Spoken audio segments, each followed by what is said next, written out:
What has worked for me really well, this is my third year of doing this, is a Monday morning 9 a.m. Brisbane newsletter. So there, I talk about May, first two paragraphs. That's where I call it peacocking.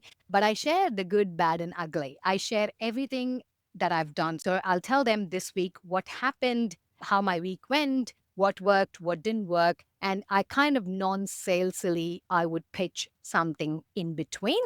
In the two things that happens there, people who have been on my newsletter for 3 years, they feel they know everything about me. I met someone in Sydney.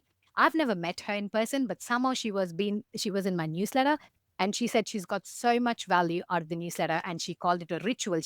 Priya, that's my Monday morning ritual, and I got so much value out of your newsletter.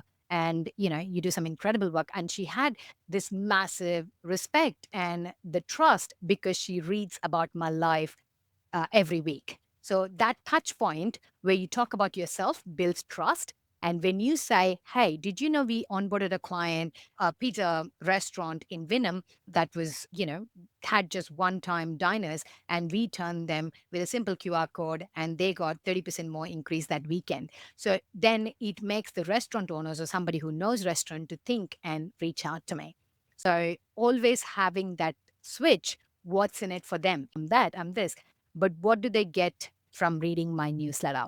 So having that newsletter actually helped with my retention and re-signing. When people would have just come to me for one funnel, they would just have one active funnel selling a course.